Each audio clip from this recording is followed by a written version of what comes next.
you to get the recognition for your education that you received outside of Canada, right? So we'll just click onto here, and it'll most likely you'll need to go through immigration.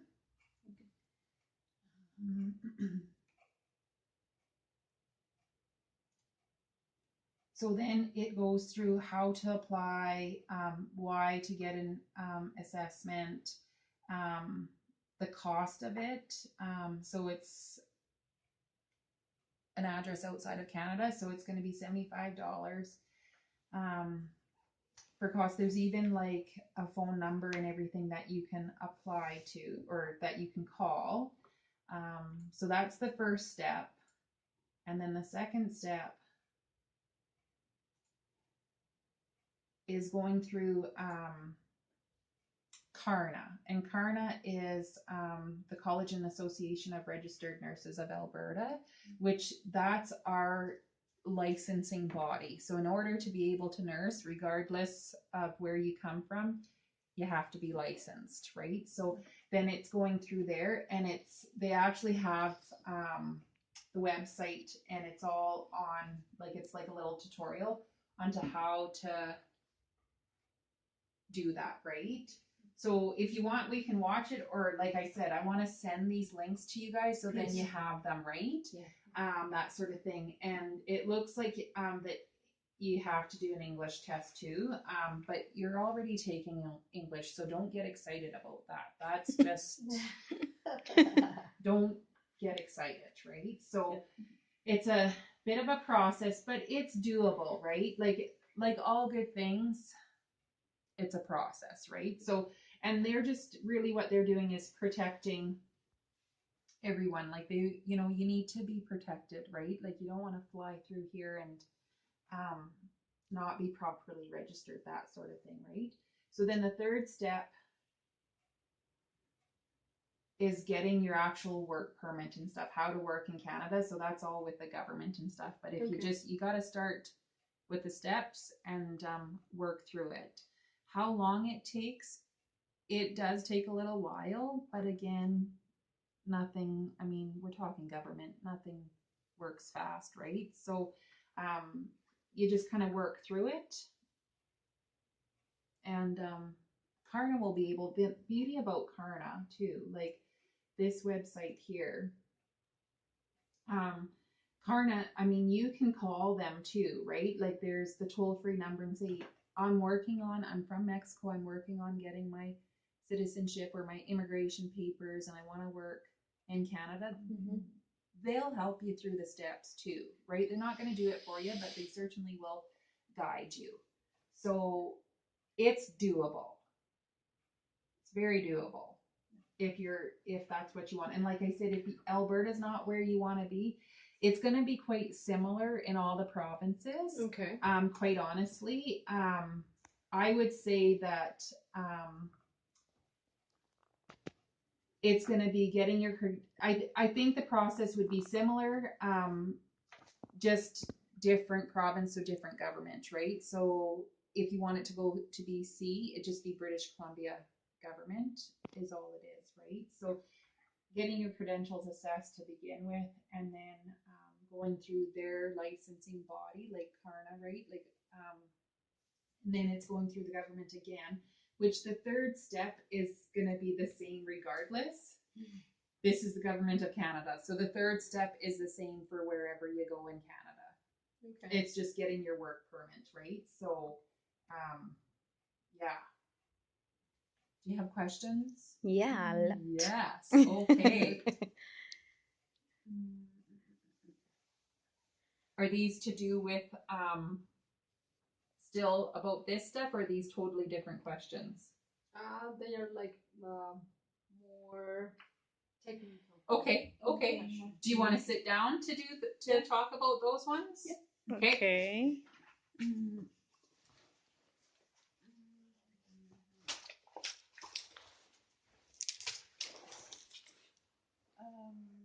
According the system, the health system, what is the difference between in Mexico? There are two systems, public and private. Okay. In Canada, is the same or no? Well, in Canada, what we have is every province has what they're called provincial health care numbers. So whether you're born in Canada, whether you become a citizen in Canada, whatever province you live in, you apply for a provincial health card. That's going to provide you some insurance. There's no cost to that, so that's kind of the like we don't really have public and private, and the states does a bit. So Canada, you have a provincial health card number, and if you came to Canada, became a citizen, you would apply for one. That provides you some coverage. So that's going to provide you, emergency care. If you see a doctor, like just at a regular doctor's clinic, you don't have to pay for your doctor's visit. If you went to the emergency department, it covers for you. There's no cost to that. Like that is something you get no matter what. Then you can buy private insurance if you want. We have Blue Cross, Sun Life, Manulife, the list goes on and on for insurance. So you can either buy that privately, or if you work in, say, a hospital, a nursing home, most companies have like health insurance for you. So, and it's a package, right? So everybody is a bit, like every company is a bit different what they will offer. So they'll usually offer so much coverage for dental care, so much coverage for eye care, physiotherapy, massage therapy, like a drug plan, so to pay for your drugs, those kind of things. So the employer will pay a portion of that, and then there's a portion that comes off of your check every 2 weeks. They pay the majority of it, and you pay a little bit of it, right? And then that provides you extra coverage. There's usually travel coverage in that too. Say if you went home to visit, there'd be coverage for that.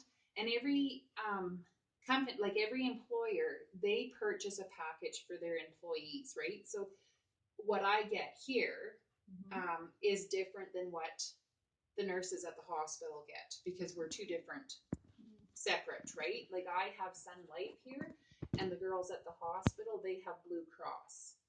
So, and what happens is, since we're talking nursing, so if you worked in a hospital, a nursing home, something like that, you're under the union, most likely you'll be unionized. So it's the union that has negotiated that type of stuff for you. So if you work like for Alberta Health Services here in Alberta and you are a registered nurse, you get the same coverage as anybody else. Like any other nurse that, say, you work in Olds here at the hospital, the girls that work in Red Deer Hospital that are RNs, they get the same coverage, right? So it just depends on what your employer has kind of negotiated a package for. But like I said, union, it's the same across. If you're under the union, it's the same across the board. Doesn't matter, right? So, yeah. And how expensive it is to get that type of insurance. So if you work for, it's minimal, really, like, because it comes off your paycheck, so you don't even see, it's like you never see the money. Like, I think I'm just trying to, I never look at my pay stub for that kind of stuff because it annoys me that it comes off, right? So I know it's a good thing. It happens to us. Yeah. I just kind of don't worry about it. But I would say it's minimal, like maybe $30 to $50 every paycheck. If you are union, like if you're unionized, same thing. Like it does, there's a bit that will, like I said, the employer pays the majority of it, but you do pay a small portion. It's minimal, and really what you get, it's a good deal. Like, quite honestly, I mean, okay, like for me here, and I'm a little bit different because I'm I'm employed by the college, right? Yes. And they're private. So the college has purchased a plan, and I am not unionized here. So I'm exempt, what they call but we have a really good package. So we're under Sun Life. We have unlimited physiotherapy, so you can have Whoa. physiotherapy as it never caps off. Which physiotherapy here in this area is about $75 a session, so that's Quite really good. expensive. You have unlimited massage therapy as long as you have a doctor's note to say yes, you would benefit from massage. For dental, you have about 80% coverage. There's always loopholes though, depending on what kind of dental work you need, right? Like, I mean, there's always fine print. For eye care, like I wear contacts, so every 2 years I get like a couple $100 that I can use towards eye care, whether it be my contacts, for new glasses. They pay for eye exam every 2 years for you. You have travel coverage, so if you are injured or become sick while you're away on holidays, there is a certain amount of coverage for you too, Wow. right? So it is, for what we have to pay out of our pocket, it's not much, because I have had to pay out of my own pocket for health insurance. And for my, every company's different, right? Like, you have to kind of shop around, but Blue Cross is what we used because I worked at Alberta Health Services, resigned from that position to move on and get into the field I wanted to get into. So I cut ties. I had Blue Cross with them. Being that I already had Blue Cross, I thought, well, I'll just continue. So we paid, for my husband and I, we paid $150 a month to provide just kind of middle of the road coverage, which is quite expensive. And then I know when I got this job, I just signed off on it and said I don't need it anymore because I have coverage. They had bumped it up to $175 a month. So lots of people who don't have the opportunity, like if their employers don't provide that, and depending on the position you're in, like if you're casual or you're in a temporary position, a lot of times you're not offered benefits. You have to pay for that out of your pocket. I've told people, quite honestly, put that money aside into a savings account, because and then if you need it, you got it right there, because quite honestly, at $150 a month, that doesn't take long to add up. And I mean, we're not going to the dentist every day. We don't get our eyes checked every day, right? So the provincial healthcare number provides you with quite a bit of coverage, like your emergency care, your doctor's appointments, those kind of things. So to have, you got to think wisely when you're looking at private insurance, right? Because it is so expensive. And if you have a spouse and family, like we just were, there's two of us, so if there is little ones too, that it starts adding up. So I tell people, like, if you don't have like if you don't have a plan with your employer, I would just put that money aside in a bank account, and then when you all get your teeth checked, you got the money there. Because insurance companies, they always have loopholes, right? Like, especially with dental, because dentists here in Alberta, they can charge whatever they want. They are not restricted to certain prices. Really? So they can charge what they want, and they will charge more if they know you have insurance. Like, they can adjust their pricing. So they take advantage of that. Yeah. So you got to be really savvy with that. But most likely, you're like, for a nurse to come out of country, you're probably going to be working in a place like a public sector where they're going to offer you insurance. You take it. It's usually not a choice. It's usually, this is part of the negotiation, signing on, right? And it's not a bad thing, because you got, for what it costs you, you got coverage, right? Did that answer your question? Of course. Of course.